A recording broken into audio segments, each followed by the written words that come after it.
Neemias, capítulo 6, versículo 1 ao versículo 9.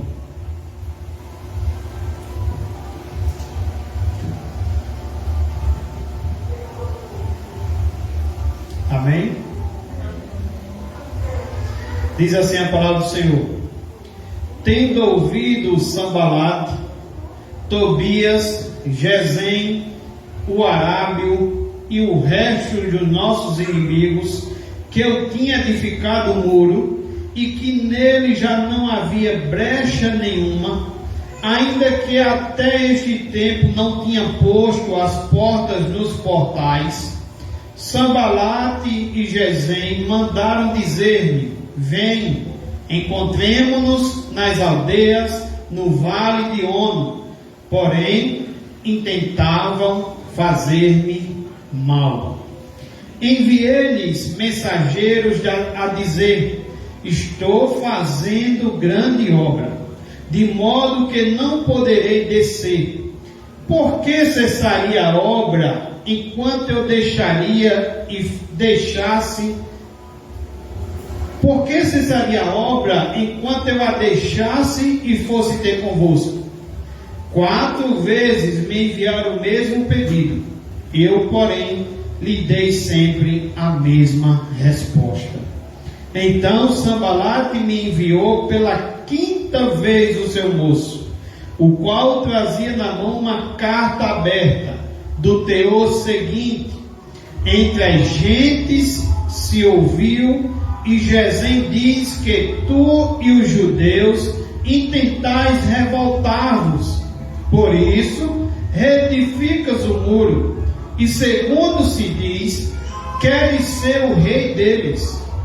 E puseste profetas para falarem a teu respeito em Jerusalém, dizendo: este é rei em Judá. Ora, o rei ouvirá isso, segundo essas palavras. Vem, pois, agora e consultemos juntamente. Mandei dizer-lhe: de tudo que dizes, coisa nenhuma sucedeu. Tu, do teu coração, é que o inventas, porque todos eles procuravam atemorizar-nos, dizendo: as suas mãos largarão a obra e não se efetuará. Agora, pois, ó Deus, fortalece as minhas mãos. Vamos orar? Pai, querido Deus, te pedimos mais uma vez, em concordância com a oração do nosso irmão Clóvis, que o Senhor nos ajude, que nossos ouvidos estejam atentos, ó Senhor, que as coisas lá de fora não venham nos atrapalhar a ouvir a Tua palavra, que as coisas também de dentro de nós não venham também atrapalhar a ouvir a Tua palavra. Nossos ouvidos, nossos olhos, nosso coração esteja cativo somente no Senhor, e que o Senhor fale, pois somos dependentes do Senhor. É assim que te oramos, te pedimos, no nome de Jesus. Amém. Irmãos, o tema da mensagem de hoje é como enfrentar, veja bem, como enfrentar os velhos inimigos. Velhos inimigos, eu quero dizer, porque antes eles continuavam sendo inimigos e voltaram novamente a ser inimigos. E como enfrentar os velhos inimigos com novas faces, ou seja, os inimigos não cessam de enfrentar os cristãos, de enfrentar a casa do Senhor, o reino de Deus, não cessam de ser inimigos, e eles sempre surgem com novas facetas, eles sempre surgem com novas estratégias. Então, o título de hoje é como enfrentar os velhos inimigos com novas faces. E eu quero dizer aos irmãos que é impossível fazer a obra de Deus sem oposição externa, ou seja, também até oposição interna. É impossível. É impossível fazermos a obra de Deus sem termos oposição. É impossível estarmos no caminho do Senhor.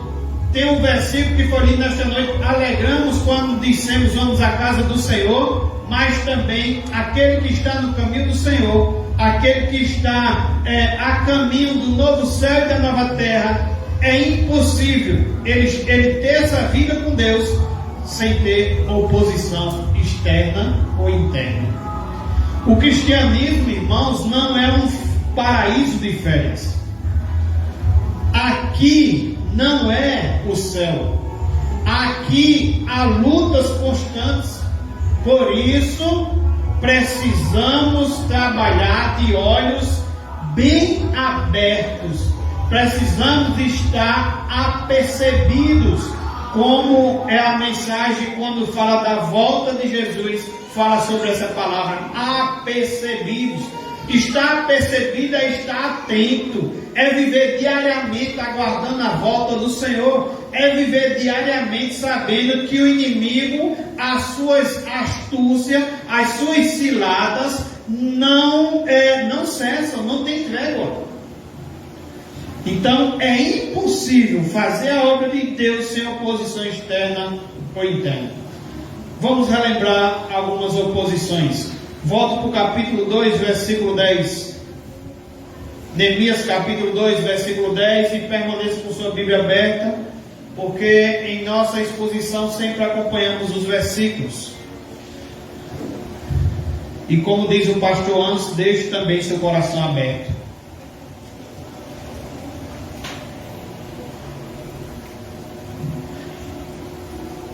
Veja as oposições que Neemias precisou enfrentar. Capítulo 2, versículo 10. Disto ficaram sabendo Sanbalate, o horonita, e Tobias, o servo amonita, e muito lhes desagradou que alguém viesse a procurar o bem dos filhos de Israel. Essa passagem aqui é aquela passagem que Neemias fica sabendo através do seu irmão de que o povo está lá em grande desprezo, miséria, os muros estão derribados e os portões estão queimados. E Neemias se coloca na posição, se coloca nas mãos de Deus para ir até Jerusalém, reconstruir os muros de Jerusalém. E quando os seus inimigos ficam sabendo que Neemias está em uma grande obra, versículo 10, disto ficaram sabendo Sanbalate, o honorita, e Tobias, o servo amonita, e muito lhes desagradou que alguém viesse a procurar o bem dos filhos de Israel. Então a gente percebe aqui o desagrado. E quem está desagradado, quem desagradou, quem está com raiva, quem está irado é o inimigo. Por quê? Porque Neemias se coloca nas mãos de Deus para fazer a obra de Deus. Não pense que o inimigo está feliz porque você está caminhando no caminho do Senhor. Versículo 19. Porém, Sanbalate, o horonita, e Tobias, o servo amonita, e Gesem, o arábio, quando souberam, zombaram de nós e nos desprezaram e disseram: que é isso que fazeis? Quereis rebelar-vos contra o rei? Aqui agora Neemias e o povo que está para trabalhar na obra, né? Os obreiros. E eu queria que vocês entendessem os obreiros, não só Neemias como líder, não só eu como presbítero, como líder dessa congregação, mas que todos nós somos obreiros. Todos nós somos obreiros, todos nós temos que colocar a mão no arado, todos nós somos convidados a pregar e todos nós somos obreiros. Nesse sentido, todos nós somos sacerdotes também nesse sentido. Então, o que é que ele enfrenta agora? Desprezo e zombaria. Capítulo 4, versículo 1. Neemias sofre indignação e escárnio. Tendo Sanbalate ouvido que edificávamos o muro, ardeu em ira e se indignou muito e escarneceu dos judeus. Capítulo 4, versículo 2, Neemias passa humilhação. Então falou na presença de seus irmãos e do exército de Samaria e disse: que fazem estes fracos judeus? Permite-se-lhes isso? Sacrificarão? Darão cabo da obra num só dia? Renascerão acaso dos montões de pó as pedras que foram queimadas? Neemias sofre humilhação. Neemias sofre no versículo 3, chacota. Versículo 3: estava com ele Tobias, o amonita, e disse: ainda que edifiquem, vindo uma raposa, derribará o seu muro de pedra. Ainda que eles vierem conseguir levantar esse muro, até uma raposa vai derrubar esse muro. Neemias sofre chacota. O inimigo também traz confusão. Versículo 8: ajuntaram-se todos de comum acordo para virem atacar Jerusalém e suscitar o que? Confusão ali. Neemias também sofre violência.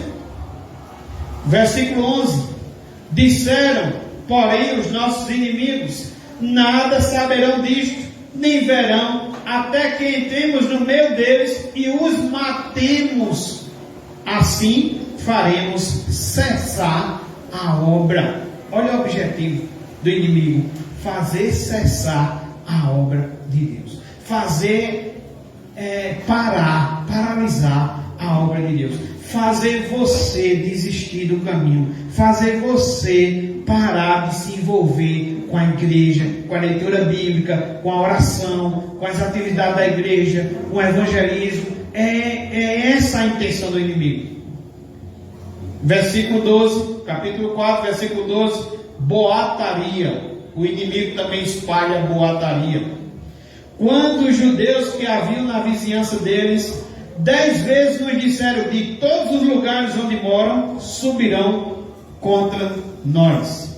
Veja aí também o capítulo 6, versículo 1.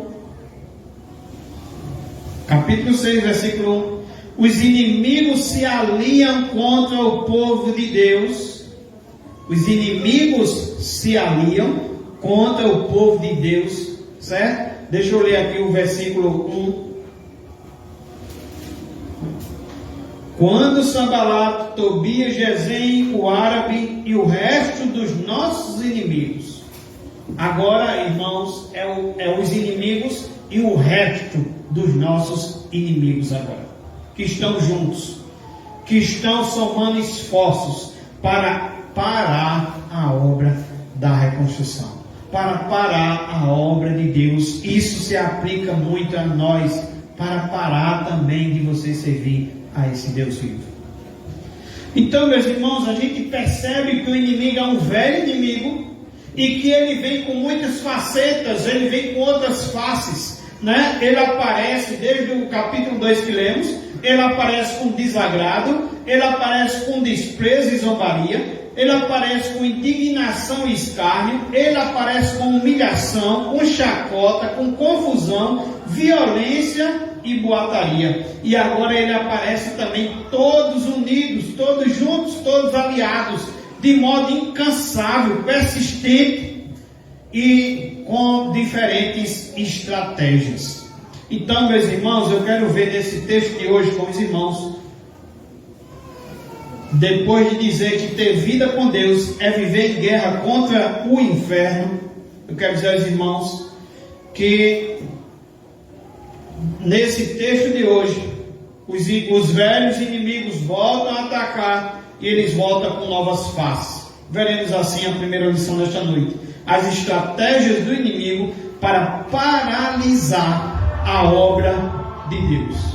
Versículo 2 diz o seguinte, capítulo 6, versículo 2: Sanbalat e Gesem mandaram dizer-me: vem, encontremo-nos nas aldeias no vale de Ono.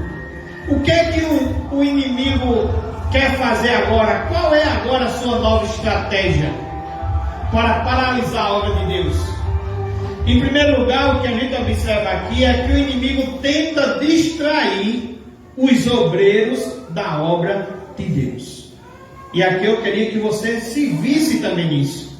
A obra aqui é a obra da reconstrução do muro de Jerusalém, mas Jerusalém também representa a igreja do Senhor. E tanto Neemias, percebemos que tanto Ageu, no livro de Ageu, a gente percebeu que não era um texto apenas usado para uma construção, como também Neemias não é apenas um texto usado também para isso, mas tem muitas implicações para nossas vidas com Deus, nossas vidas com o Senhor. E o que a gente observa é que o inimigo ele quer distrair o povo que estava na obra. Por isso que eu estou dizendo os obreiros. Ele quer distrair todos aqueles que estavam fazendo a obra de Deus. Sanbalat e Gesem mandaram dizer-me: vem, encontremos nas aldeias no vale de On. Então os inimigos não queriam ver a obra concluída. E a gente viu aqui nesse texto de hoje que os muros já estavam fechados, mas as portas ainda faltavam ser restauradas.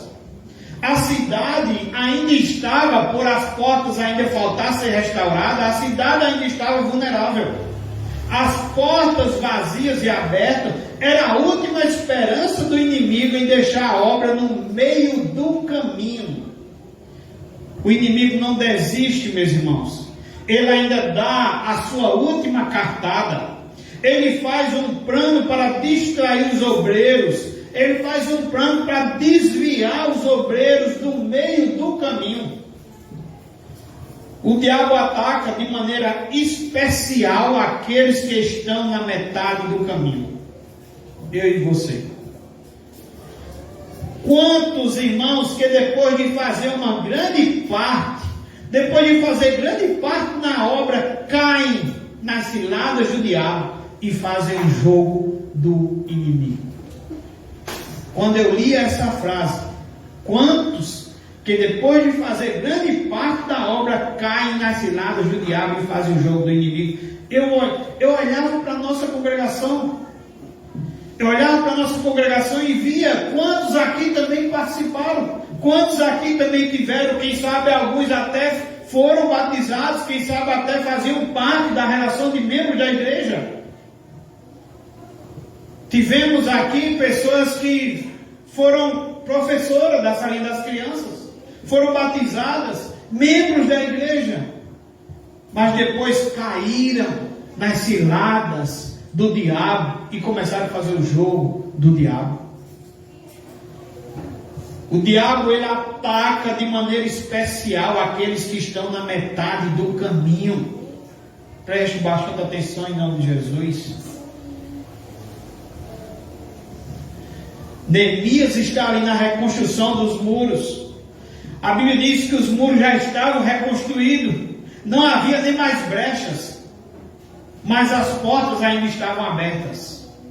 E o inimigo, ele já havia tentado de várias maneiras, e o inimigo não havia tido sucesso nas suas tentativas. E como ele é persistente, como ele não cessa de atacar, ele volta a atacar e com nova face, com nova estratégia. Vem, vamos ali, vamos nos encontrar ali, vamos para um diálogo, vamos conversar. Eles querem tirar Neemias do foco. Eles querem tirar os obreiros do foco. Eles querem que os obreiros parem de dar continuidade na construção. Eles querem tirar os obreiros que estão no meio do caminho. E eles chamam, no caso, quando olhamos para o versículo 2, percebemos que eles chamam para dialogar.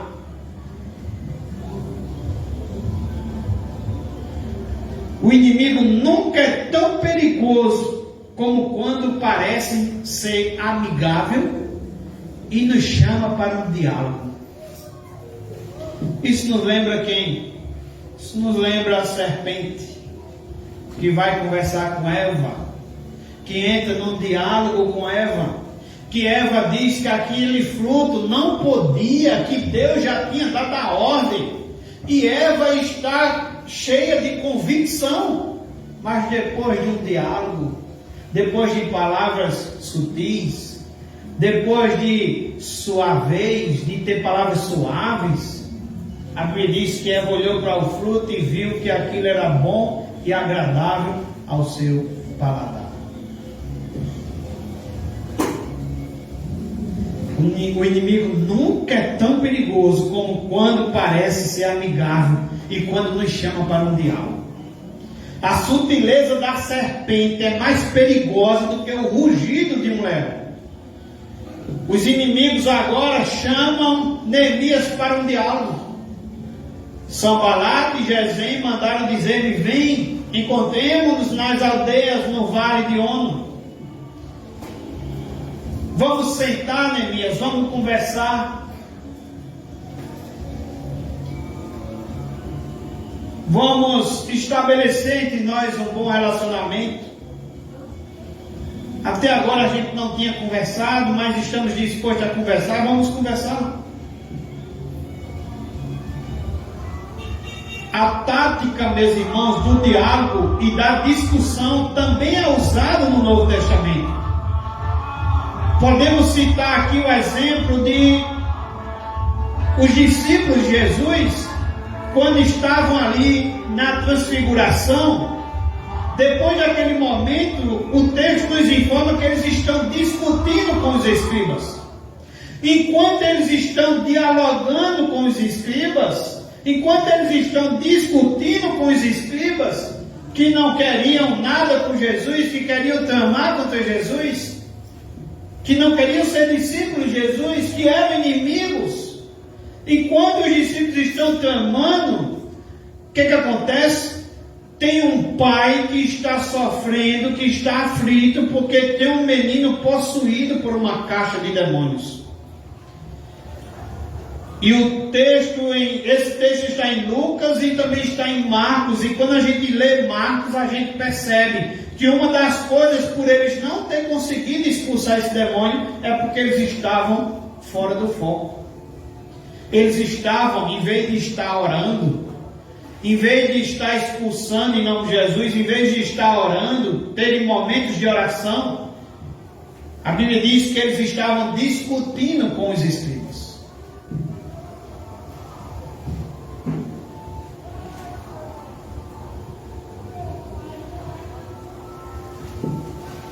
A gente vê um exemplo também no Antigo Testamento, lá em 1 Samuel, no capítulo 17, quando começa a falar ali de Golias. E Golias é um soldado que se levanta do lado dos filisteus para guerrear contra Israel, contra o povo de Deus. E é de admirar que a gente vê ali que Golias está amedrontando o povo de Deus há 40 dias. Não só há 40 dias, mas o texto diz que de manhã e de tarde ele ia lá e afrontava. Quem é que tinha coragem de ir lá lutar contra ele? Depois Davi aparece, depois desses 40 dias, de um povo com muito medo, Davi aparece, um jovem muito pequeno, que não é capaz nem de carregar a armadura de Saul. Davi está ali, Davi quer se colocar nas mãos de Deus. Davi diz: olha, quem é esse filisteu para falar assim com o povo de Deus, para enfrentar o povo de Deus? E o que a gente observa ali é que o irmão de Davi, ele diz que ele vai e reclama com Davi. Por que Davi deixou as ovelhas lá sozinha? O que Davi estava fazendo ali? E ele reclama, e ele é também mais um inimigo que quer tirar Davi do foco.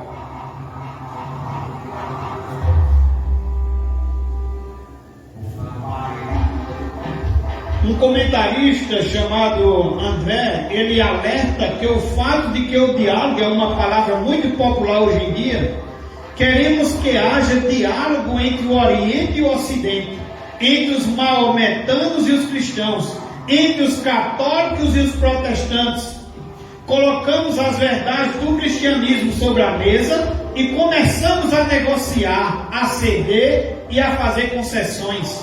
Essa é a bandeira do ecumenismo.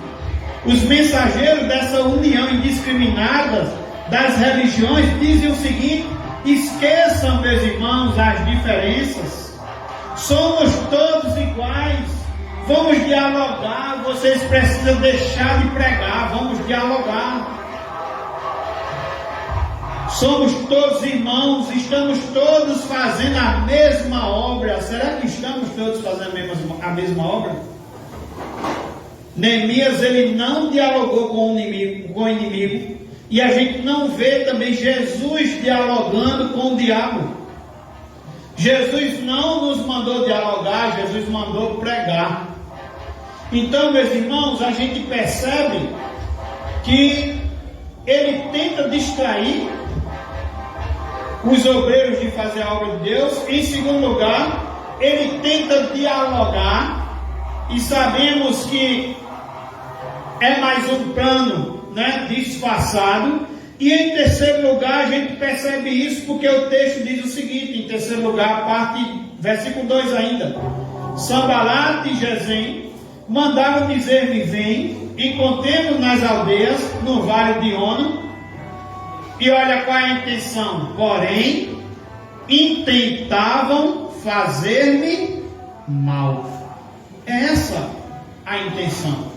Ainda que o diabo venha, ainda que seus secretários, como alguns dizem, venham com palavras bonitas, meus irmãos, o final é sempre final de morte. A Bíblia diz que a intenção dele é matar, roubar. Ele veio para isso: matar, roubar e destruir. E o inimigo aparece para distrair, para dialogar. E a intenção não é uma intenção boa, mas é uma intenção de fazer mal aos obreiros, fazer mal àqueles que estão no caminho ou na metade do caminho. Em quarto lugar, versículo 4, uma outra faceta dos inimigos é vencer os obreiros pelo cansaço, ou vencer nós pelo cansaço. Versículo 4: quantas vezes fizeram esse convite a Neemias, de Neemias ir para o vale de Ono? Quantas vezes? O texto diz no versículo 4: 4 vezes me enviaram o mesmo pedido. Por 4 vezes, irmãos, eles têm a tentativa de distrair Neemias do foco. Por 4 vezes a tentativa deles é distrair, é tirar Neemias de um local que Neemias estava fazendo um trabalho para Deus. E Neemias estava também num lugar que havia segurança. Pessoas que também o amavam, pessoas que também podiam ter algum cuidado também com Neemias. Mas é isso que o inimigo quer. Ele quer nos tirar do nosso local de trabalho na obra de Deus. E ele quer nos tirar do local de segurança. E ele tenta fazer isso pelo cansaço. 4 vezes me enviaram o mesmo pedido. Eu, porém, lhes dei sempre a mesma resposta. Meus irmãos, essa atitude dos inimigos pode ser vista sob 2 aspectos. O primeiro aspecto, a insistência. O inimigo, ele não desiste. Ele apenas muda de tática, ele apenas muda de estratégia. E a tática usada agora é a tática da insistência. 4 vezes, diz o texto, eles propõem o mesmo convite, a mesma coisa, o diálogo. Vem, Neemias, e vamos conversar, vamos dialogar. Meus irmãos, se fôssemos pensar aqui nesta noite, eu sei que o som está difícil aí com esse barulho.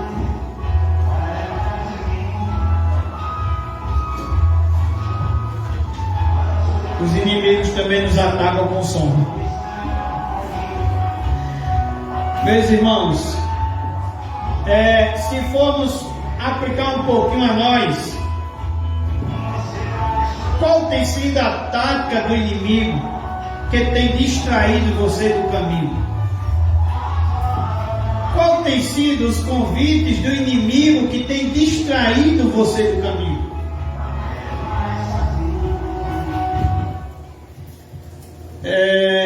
Ontem eu ouvia uma irmã dizer que está se sentindo a pessoa mais afastada da igreja. É claro, faz mais de meses que não vem à igreja. Qual tem sido, irmãos, a estratégia do inimigo que tem distraído você? Você tem marcado um momento de oração e não tem feito suas orações.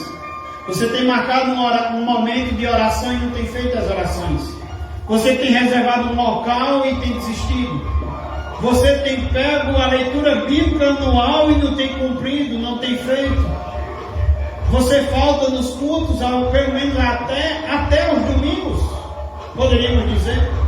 Qual tem sido a estratégia do inimigo?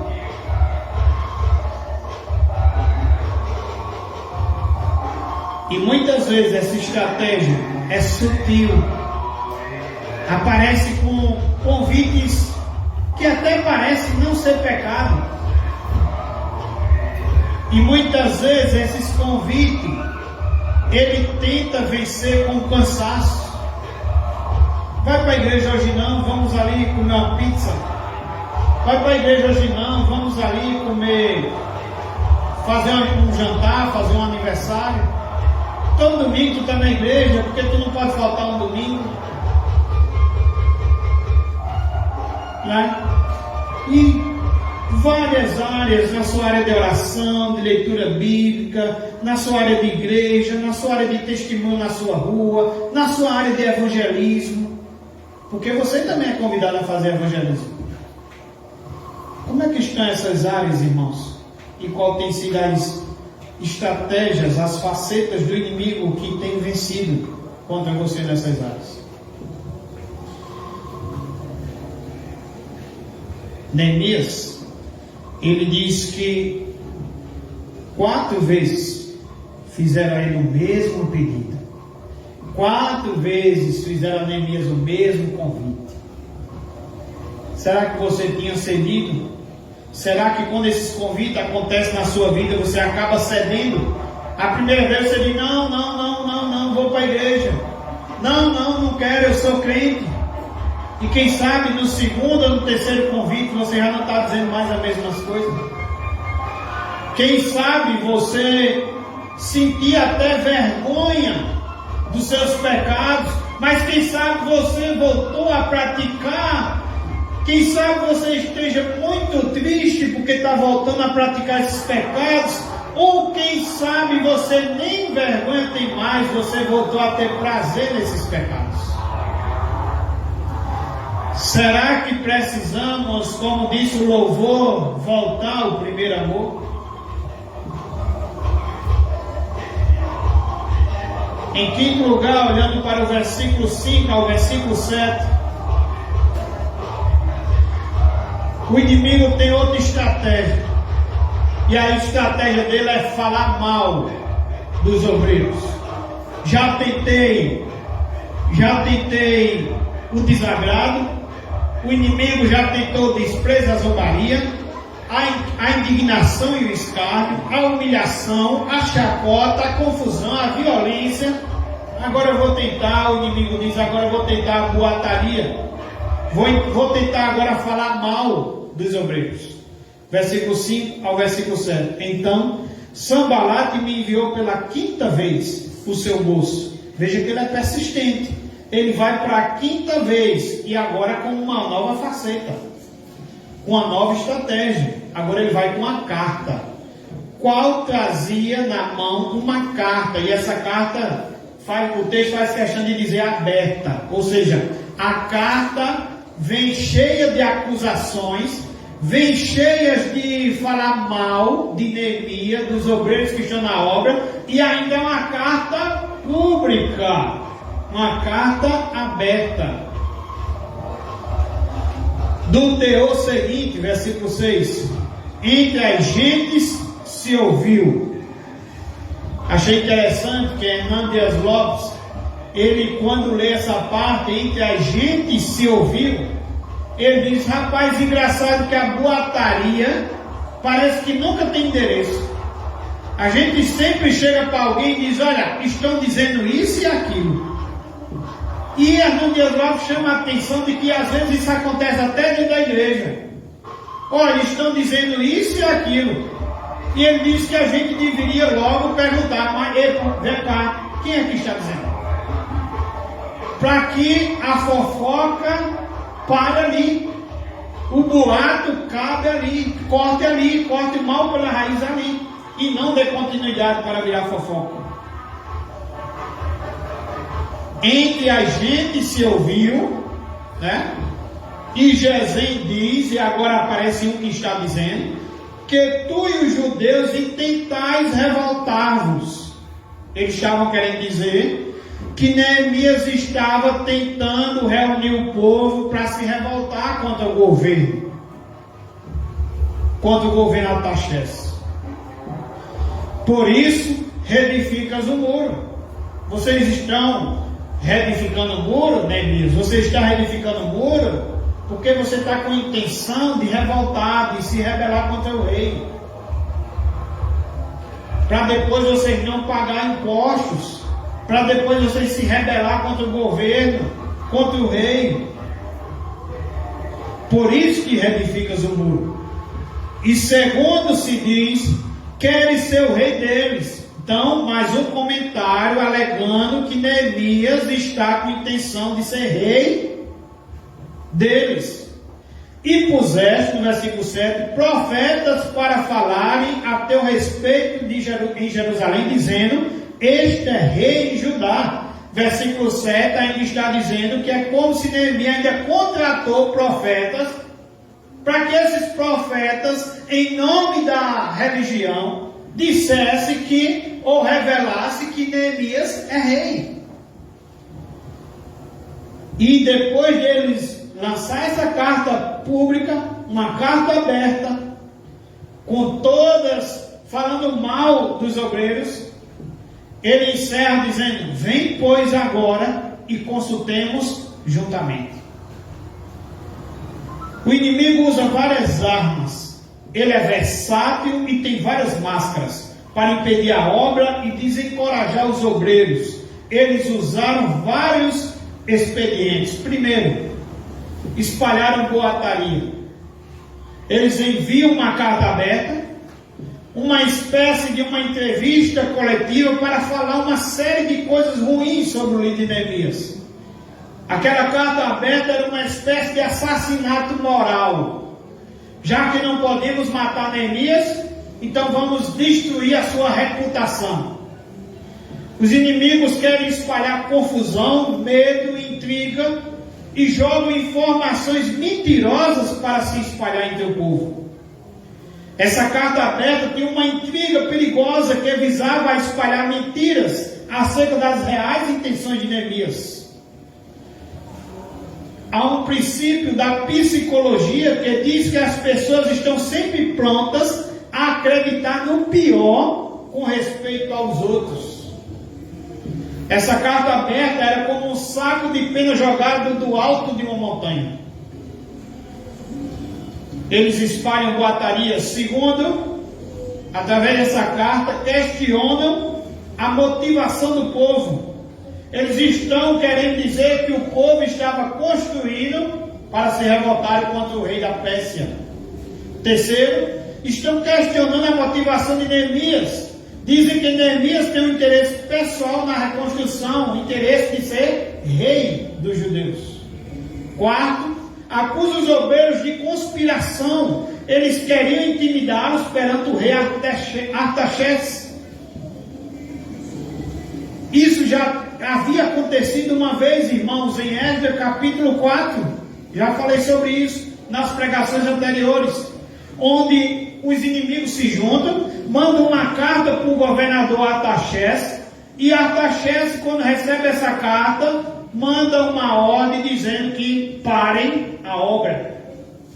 Então agora eles estão acusando os obreiros de conspiração e querendo amedrontá-los, querendo dizer: olha, tuas intenções, Neemias, são essas, e eu vou mandar a carta novamente para o rei Artaxerxes. Acusam os obreiros também de suborno religioso. Questionaram a piedade de Neemias. Afirmam que Neemias não apenas é um rebelde político, mas um apóstata religioso. Em sexto lugar, uma sexta estratégia, está no versículo 7, parte B. Vem, pois, agora e consultemos juntamente. Interessante que o vem, esse vem que está aqui na parte B do versículo 7, é diferente do vem que está no versículo 2. O inimigo agora, ele colocou as unhas de fora, já mostrou sua cara e usou abertamente a chantagem e a pressão. Eles estão dando a impressão de que Neemias não tem escolha. Estão ameaçando não apenas paralisar a obra, mas arruinar os obreiros, caso não cedam à pressão. Então veja que os inimigos também usam de chantagem. E em sétimo e último lugar, eles tentam atemorizar os obreiros. Capítulo 9, versículo 9, parte A. Porque todos eles procuravam atemorizar-nos, dizendo: as suas mãos largarão a obra e não se efetuará. O propósito final do inimigo é paralisar a obra. O propósito final do inimigo é fazer com que você pare no meio do caminho. Se eles conseguem intimidar e atemorizar os obreiros, eles terão então conseguido o seu objetivo. E a palavra do Senhor nos mostra que não fomos chamados para temer o inimigo, fomos chamados para resisti-lo. Os covardes não são aptos a entrar no reino de Deus. Apocalipse 21, versículo 8. Deus espera de nós, irmãos, coragem. Visto as facetas do inimigo nesse texto, e vimos que foram 7 facetas, eles tentaram distrair os obreiros. Eles tentaram dialogar com os obreiros. Eles tentaram fazer mal aos obreiros. Em quarto lugar, vencer os obreiros pelo cansaço. E muitas vezes são convites que chegam até nós, que a gente resiste 1, resiste 2, depois, se não vigiarmos, se não formos firmes, a gente acaba cedendo. Em quinto lugar, ele fala mal dos obreiros através da carta. E em sexto lugar, ele chantageia os obreiros como se fosse enviar essa carta para o rei Artaxerxes, se Neemias não desse ouvido, de sair de lá e ir até onde eles queriam que Neemias fosse. Só que era uma traição a Neemias. E em sétimo lugar, ele tenta atemorizar os obreiros. E quais são as armas que Neemias encontra para se livrar dessas ciladas do diabo, dessas estratégias? Quais são as armas que temos como igreja do Senhor, de não deixarmos que o inimigo ele nos distraia, de não deixarmos que o inimigo ele não coloque medo em nós, de não deixarmos que o inimigo ele venha com suas palavras sutis, deliciosas, e que a gente seja firme em dizer não. Quais são as armas para não sermos vencidos pelo cansaço? Quais são as armas para não sermos vencidos quando as pessoas falam mal de nós? Então, em segundo lugar, as armas do obreiro para vencer o inimigo. Em primeiro lugar, olhe para o versículo 2. Versículo 2, no final, diz, porém, vamos ler todo o versículo 2, né? Versículo 2. Sambalat e Gesem mandaram dizer a mim, venha, vamos nos encontrar numa das aldeias do vale de Ono. Na verdade, o que eles queriam era me fazer mal. Ou, porém, como tem aí na sua versão, intentavam fazer-me mal. Sabe o que é isso, irmãos? O inimigo não está dizendo, Neemias, sai daí, desce daí, vamos para o vale de Ono, que vamos lá te fazer mal. O inimigo não está dizendo, e nem ele vai dizer. O inimigo não está dizendo, vamos até ali que a gente quer te matar. O inimigo não vai dizer isso. Mas Neemias, ele tem o quê? Discernimento espiritual. Essa é a primeira arma. Peça a Deus nessa noite discernimento espiritual. Porém, quem está dizendo é Neemias. Neemias olha para o convite deles e o texto diz, porém, intentavam fazer-me, Neemias está dizendo, fazer-me mal. Neemias é um homem maduro espiritualmente e não se encantou nem se intimidou com a proposta de diálogos dos inimigos. Ele discerniu que por trás de tamanha camaradagem havia uma intenção maligna. Precisamos vigiar, mais uma vez eu digo, estarmos apercebidos. Precisamos discernir, irmãos, tanto o rugido do inimigo quanto sua voz mansa e sedutora. Neemias, ele tem discernimento espiritual. Segundo lugar, uma segunda arma está no versículo 3. Enviei-lhes mensageiros a dizer, estou fazendo grande obra, de modo que não poderei descer.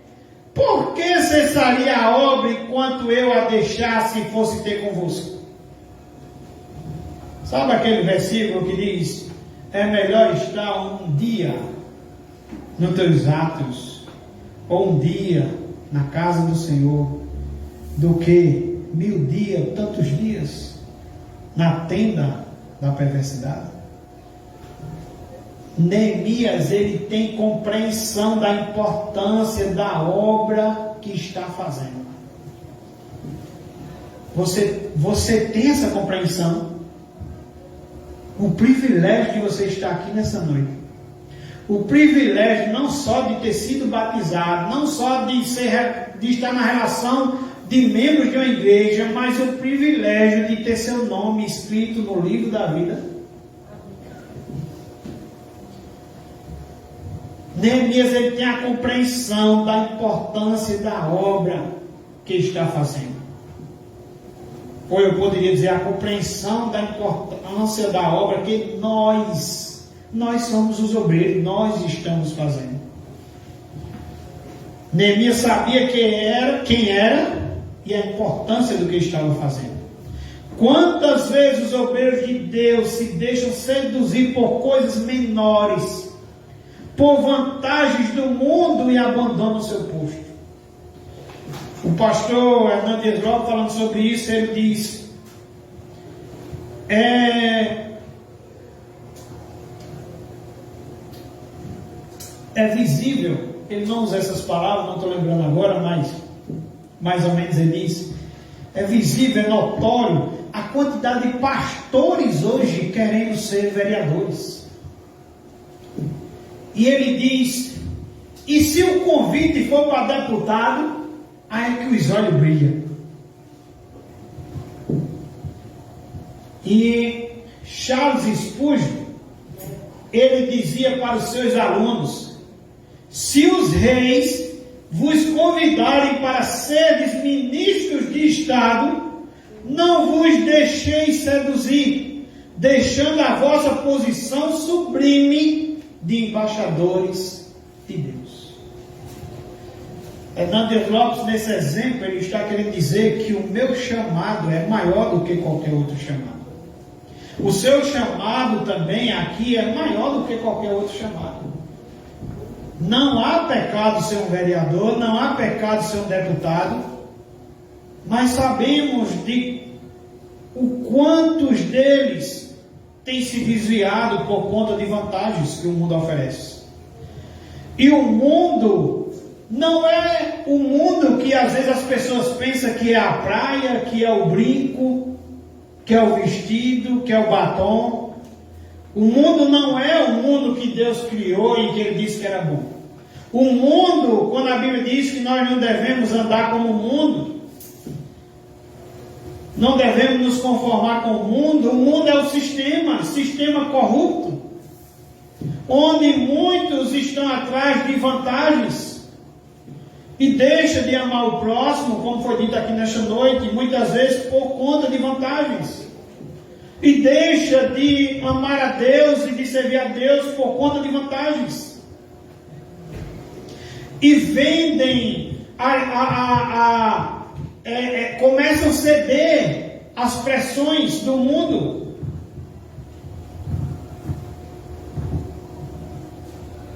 Mas os líderes, como Neemias, irmãos em Cristo, que são saudáveis, que conhecem a palavra de Deus, que são maduros, devem colocar as coisas, ou já colocam as coisas mais importantes em primeiro lugar. Os líderes enxergam todas as coisas, mas se concentram nas coisas importantes. Eles investem seu tempo naquilo que traz o maior retorno. Neemias está dizendo: eu não vou ceder ao convite de vocês. Por mais que vocês já me convidaram 4 vezes, por mais que vocês mandaram ainda essa carta, em 5º lugar, eu respondi da mesma maneira: eu não vou ceder ao convite de vocês. A obra que eu estou fazendo é muito mais importante. A obra que eu estou fazendo é uma obra gloriosa. O obreiro de Deus precisa saber 3 coisas importantes. Primeiro, saber que está fazendo uma grande obra. Você está envolvido numa obra de consequências eternas. A Bíblia diz que nós vamos receber nosso galardão. A Bíblia diz que novo céu e nova terra nos espera. E a Bíblia diz que você é cooperador de Deus. Você está trabalhando na implantação do reino de Deus. Os reinos deste mundo vão cair, mas o reino que você está implantando vai durar para sempre. Você precisa saber que está fazendo uma grande obra. Ou eu posso dizer, você precisa saber que você está participando de uma grande obra. Tem um salmo que Clóvis pregou na casa da irmã Silvânia, que no final eu disse: Clóvis, o que Deus mais falou comigo nessa mensagem foi: continue no lugar que você está. O lugar que eu digo não é o lugar de pastor, de presbítero, de líder, é de estar com Cristo. Continue nesse caminho, porque os perversos, eles até prosperam, seus ossos parece que nem adoecem, parece que tem mais saúde que todo mundo, fala mal até do céu. Suas mãos, como diz Asaf, estão cheias de sangue, e Asaf diz: minhas mãos estão limpas. Mas quando Asaf entende que estava no lugar certo, no caminho certo, Asaf diz que viu qual era o fim deles. O fim deles era caminho de destruição. Mas o fim de Asaf, o fim na presença de Deus, era um caminho de vida eterna. Precisamos saber que estamos fazendo uma grande obra, irmãos. Nenhum convite deste mundo pode ser maior do que essa grande obra. Não podemos ceder às tentações, aos convites deste mundo. Segundo, saber que a obra requer atenção exclusiva. Neemias diz que não pode parar. O que está fazendo não só é grande, mas vital e sumamente importante. A obra requer atenção exclusiva. A obra não pode parar. Lembra isso Ageu. Quando Ageu diz, olha, as suas casas estão luxuosas, enquanto isso a casa de Deus está em ruínas. Então a obra, essa obra que estamos falando, o reino de Deus, requer atenção exclusiva. Terceiro, saber que a obra é prioritária. Neemias não vai deixar o que é mais importante e urgente para atender o algo de menor valor. Um soldado não pode se distrair com negócios deste mundo. Quem coloca a mão no arado, a Bíblia diz que não pode voltar atrás. Neemias ele tem discernimento espiritual para saber que o convite era para lhe fazer o mal. Será que você tem esse discernimento espiritual quando aparecem alguns convites que querem tirar o foco desse caminho? Neemias tem a compreensão de que está fazendo parte de uma obra maravilhosa, uma importante obra. Em terceiro lugar, Neemias tem prudência espiritual, versículo 3. Enviei-lhes mensageiros a dizer, estou fazendo grande obra, de modo que não poderei descer. Por que cessaria a obra, enquanto eu a deixasse e fosse ter convosco? Neemias sabia que a intenção do inimigo era fazer-lhe o mal, mas quando Neemias vai responder ao inimigo, Neemias ele não desmascara de imediato ali o inimigo. Neemias ele não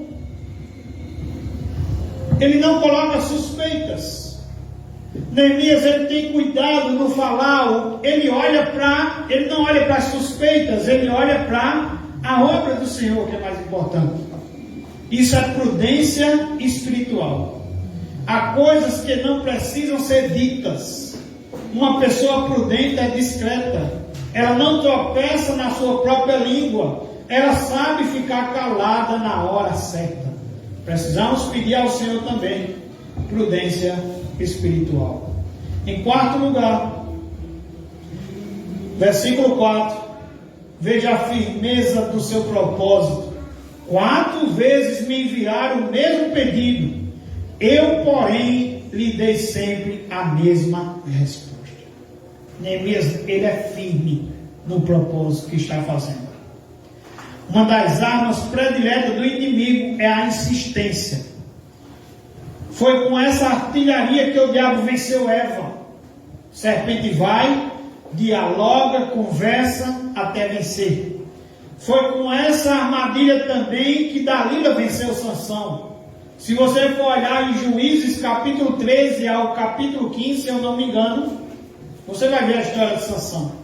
E quando Sansão conhece Dalila, os filisteus tramam com Dalila, que é uma prostituta, tramam com ela, para ela descobrir onde era a fraqueza de Sansão.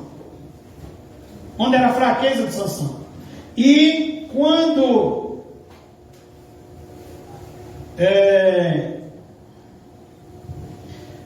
Dalila tenta várias vezes descobrir essa fraqueza, até que consegue na quarta e na quinta vez, porque uma das armas prediletas do inimigo é a insistência. Neemias continuou firme até o fim com a mesma postura. Ele era um homem coerente e corajoso. 4 vezes o inimigo chamou Neemias para o diálogo, e 4 vezes ele disse, eu porém lhes dei sempre a mesma resposta. O nosso não, irmãos, deveria ser tão alto quanto o nosso sim. Devemos fazer ecoar o nosso sim para Jesus e o nosso não para o diabo com o mesmo vigor. A.W. Tozer, ele diz o seguinte, nosso tempo aqui é muito curto, o juízo é certo e a eternidade é longa. O céu é glorioso demais para que deixemos algo nos deter, impedindo-nos de ganhar a corrida da vida. Em quinto lugar, Neemias também tem integridade pessoal. Versículo 6 ao 8. Veja o teor da carta. Entre a gente se ouviu a Gesem, e Gesem diz que tu e os judeus intentais revoltar-vos, por isso reedificais o muro. E segundo se diz, queres ser o rei deles, e puseste profetas para falarem a teu respeito em Jerusalém, dizendo, este é rei de Judá. Ora, o rei ouvirá isso, segundo essas palavras. Vem, pois, agora e consultemos juntamente. Versículo 8. Mandei dizer-me, de tudo que dizes, coisa nenhuma sucedeu. Tu, do teu coração, é que estás inventando essas coisas. Palavras minhas. Ele diz, tu, do teu coração, é que o inventas. Neemias, ele tem integridade. Meus irmãos, chega uma carta com acusações mentirosas e levianas. E Neemias, ele tem integridade o suficiente de dizer, tu, do teu coração, é quem está inventando essas coisas. Se Neemias não fosse um homem íntegro, faria de tudo para abafar os boatos. É o que muitas vezes acontece. Quantas pessoas caem nas ciladas, nos convites do inimigo, nas facetas do inimigo, porque, desculpa a expressão, porque tem rabo preso. Quantas pessoas participam desse sistema corrupto, porque se colocarem a sua vida publicamente, vai ser pior, e acabam participando desses convites que desagradam a Deus. A única maneira de resistirmos às ciladas do diabo é usarmos toda a armadura de Deus. Não deixe brechas na sua vida. Mantenha a sua vida limpa diante de Deus e dos homens. Billy Graham, ele diz que integridade significa que se de repente a nossa vida fosse exposta, não teríamos motivo para sentir vergonha. A minha vida e a sua vida, se fosse exposta hoje, teríamos vergonha? Neemias tinha integridade. Em segundo lugar, em sexto lugar, antes de ir para o último ponto, também quero lembrar você que, como disse o irmão Cláudio nessa noite, quem aqui não peca? Mas a Bíblia diz, se pecarmos e nos arrependermos, Ele é fiel e justo para nos perdoar. Quem sabe você esteja na condição de, se sua vida fosse exposta, teria vergonha. Mas o Senhor, Ele te dá hoje um novo recomeço. Sempre que olhamos para Cristo, pedimos perdão dos nossos pecados, temos, irmãos, sempre um recomeço. Podemos recomeçar, e a Bíblia diz que o sangue dele nos purifica de todo pecado. O que precisamos fazer é abandonar os nossos pecados. Em sexto e último lugar, versículo 9, parte B, vou ler todo 9. Porque todos eles procuravam atemorizar-nos, dizendo, as suas mãos largarão a obra e não se efetuará. Agora, pois, ó Deus, fortalece as minhas mãos. Neemias, irmãos, ele busca agora, ele faz oração por fortalecimento. Neemias enfrentou as artimanhas do inimigo com discernimento, com trabalho, com coragem, com integridade, mas sobretudo Neemias enfrentou com oração. Neemias sabe que não basta apenas os recursos dessa terra, é preciso buscar munição do céu. Um homem prático é um homem de oração. A situação, meus irmãos, era de causar pavor. Por isso Neemias ora e diz, ó Deus, fortalece as minhas mãos. Somente Deus pode nos guardar diante de tais acusações e perseguições. Quero concluir trazendo 4 lições práticas para os irmãos. Primeira, a vida cristã é uma batalha sem trégua. Neemias enfrentou dificuldades antes, durante e depois da obra. Então a vida cristã é uma batalha sem trégua. Você precisa estar vigiando, você precisa estar fortalecido no Senhor. Segundo, a vida cristã é uma batalha em várias frentes. Neemias manteve-se firme diante das várias estratégias do inimigo. Os inimigos mudam os métodos, mas sempre atacam. Por isso nosso tema fala os velhos inimigos com novas faces. Terceiro, a vida cristã é uma batalha que exige preparo. Neemias era um homem que conhecia a Deus, que conhecia a si mesmo, que conhecia o povo e que conhecia o inimigo. É preciso